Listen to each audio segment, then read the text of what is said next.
شیطان ایک جن ہے، لیکن وہ انسان جن کے کام اور کرتوت شیطان کی طرح ہوں، وہ بھی شیطان یا شیطان کے بھائی ہوتے ہیں۔ شیطان کو آگ سے پیدا کیا گیا۔ شیطان سوچ سمجھ کر دھوکہ اور فریب کی پلاننگ کرتا ہے۔ شیطان لوگوں کا ایسا دشمن ہے کہ ہر وقت ساتھ لگا رہتا ہے۔ اس کو جنت سے اس کے تکبر اور غرور کی وجہ سے نکالا گیا۔ پھر اس نے سیدنا آدم علیہ السلام کو جنت سے نکلوایا۔ شیطان برے اعمال کو خوبصورت بنا کر پیش کرتا ہے اور وعدہ کر کے بے وفائی کر جاتا ہے۔ لوگوں کے دلوں میں وسوسے ڈالتا ہے، برائی اور بے حیائی کا حکم دیتا ہے۔ ابلیس انتہائی مکار، چال باز اور فتنوں میں ڈالنے والا ہے۔ شیطان انسان کے اندر خون کی طرح دوڑتا ہے۔ اس سے اللہ کی پناہ مانگنی چاہیے۔ اس کے اپنے لشکر ہیں، ان میں سے ہر ایک کے ذمہ ایک ایک کام ہے۔ نبی کریم صلی اللہ علیہ وسلم کے علاوہ یہ لوگوں کی شکل و صورت اختیار کر لیتا ہے۔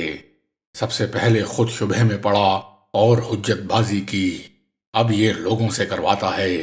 ابلیس کے نزدیک ریاکاری، خود پسندی، لوگوں کو حقارت کی نظر سے دیکھنا، بت پرستی، قبر پرستی، جہالت والے سب کام ٹھیک ہیں۔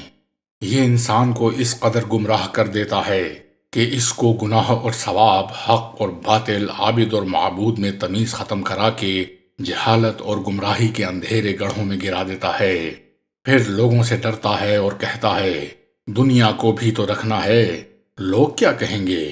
بس اب تھوڑی دیر ہے، اپنے نفس کو بھول کر لوگوں کے عیب نکالنا، زاہدوں کو گوشہ نشینی، عابدوں کو عبادت کے چکر میں، علوم میں کامل لوگوں پر نام و نمودگی کی راہ سے، علم و عمل میں کامل علماء کو تکبر کی راہ سے، باپ داداؤں، علماء اور فقہا کی تقلید کے راستے، لوگوں کو گمراہ اور سیدھے راستے سے دور کرتا ہے۔ شیطان کے زور اور غلبے سے بچنے کے لیے اللہ تعالیٰ سے اپنا تعلق مضبوط رکھنا انتہائی ضروری ہے۔ اللہ تعالیٰ کے نافرمان نے سیدنا آدم علیہ السلام کو سجدہ کرنے سے انکار کر دیا۔ شیطان مردود پر اللہ کی لعنت قیامت تک برستی رہے گی۔ مہلت مل جانے کے باوجود اپنے ساتھیوں کے ساتھ جہنم میں داخل ہوگا۔ شیطان بڑا سرکش اور دغاباز ہے، اور اس کے ساتھی بے ایمان اور شریر قسم کے جن و انس ہی ہو سکتے ہیں۔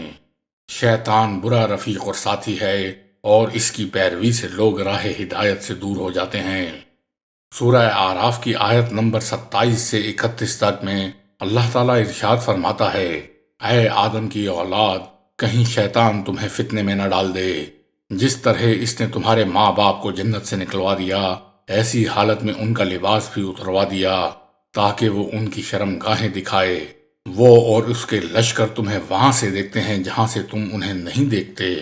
ہم نے شیطانوں کو انہی لوگوں کا دوست بنایا ہے جو ایمان نہیں لاتے، اور وہ لوگ جب کوئی بے حیائی کا کام کرتے ہیں تو کہتے ہیں کہ ہم نے اپنے باپ دادا کو اس پر پایا اور اللہ نے ہمیں اس کا حکم دیا ہے۔ کہہ دے، بے شک اللہ تعالیٰ بے حیائی کا حکم نہیں دیتا۔ کیا تم اللہ کے ذمہ وہ بات لگاتے ہو جو تم نہیں جانتے؟ میرے رب نے انصاف کا حکم دیا ہے، اور یہ کہ تم ہر سجدے کے وقت اپنا رخ سیدھا رکھو اور اس کے لیے دین کو خالص کرتے ہوئے اسے پکارو۔ جس طرح اس نے تمہاری ابتدا کی، اسی طرح تم دوبارہ جی اٹھو گے۔ ایک گروہ کو اللہ تعالیٰ نے ہدایت کی اور ایک گروہ پر گمراہی ثابت ہو گئی۔ بے شک ان لوگوں نے اللہ کو چھوڑ کر شیطان کو دوست بنا لیا ہے اور سمجھتے ہیں کہ وہ ہدایت پانے والے ہیں۔ اے ابن آدم، تم مسجد کی ہر حاضری کے وقت اپنا خوبصورت اور اچھا لباس پہن لیا کرو، اور خوب کھاؤ اور پیو اور حد سے مت نکلو۔ بے شک اللہ تعالیٰ حد سے نکل جانے والوں سے محبت نہیں رکھتا۔ سورہ فرقان کی آیت نمبر 25 سے 30 میں ارشاد ہوتا ہے، اور جس دن آسمان بادل سمیت پھٹ جائے گا اور فرشتے لگاتار اتارے جائیں گے، اس دن حقیقی بادشاہی رحمان کی ہی ہوگی، اور یہ دن کافروں پر بڑا بھاری ہوگا۔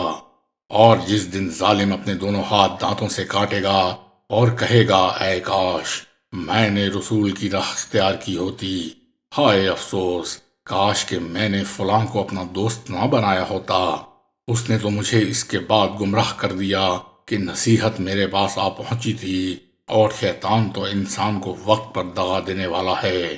اور رسول کہے گا، اے میرے پروردگار، بے شک میری امت نے اس قرآن کو چھوڑ رکھا تھا۔ سورہ ہجر کی آیت نمبر 32 اور 33 میں ارشاد باری تعالیٰ ہے، ابلیس تجھے کیا ہوا کہ تو سجدہ کرنے والوں میں شامل نہ ہوا؟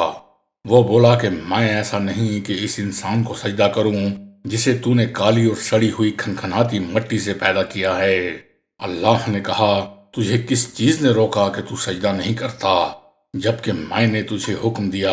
اس شیطان نے کہا، میں اس سے بہتر ہوں، تو نے مجھے آگ سے پیدا کیا ہے اور اس کو تو نے خاک اور مٹی سے پیدا کیا ہے۔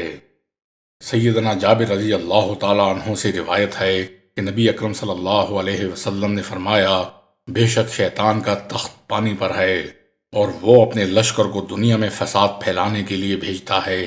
جو آدمیوں کو گمراہ کرتے ہیں، اور شیطان کے نزدیک مرتبے میں سب سے بڑا وہ ہوتا ہے جو جتنا بڑا فساد ڈالنے والا ہو۔ ان میں سے کوئی آ کر کہتا ہے کہ میں نے فلاں فلاں کام کیے، تو شیطان کہتا ہے تو نے کچھ نہیں کیا۔ اور جب کوئی آ کر یہ بتلاتا ہے کہ میں فلاں شخص کے ساتھ اس وقت تک لگا رہا جب تک کہ اس کے اور اس کی بیوی کے درمیان جدائی نہ کروا دی، تو شیطان اسے اپنے نزدیک کر لیتا ہے اور کہتا ہے، ہاں تو نے بڑا کام کیا ہے۔ سورہ کہف کی 50 نمبر آیت میں آتا ہے، اور جب ہم نے فرشتوں کو حکم دیا کہ تم آدم کے سامنے سجدہ کرو تو ابلیس کے سوا سب نے سجدہ کر لیا۔ یہ جنوں میں سے تھا، اس نے اپنے پروردگار کی نافرمانی کی۔ پھر بھی تم اسے اور اس کی اولاد کو مجھے چھوڑ کر اپنا دوست بناتے ہو، حالانکہ وہ تم سب کا دشمن ہے۔ ایسے ظالموں کا بدلہ بہت برا ہے۔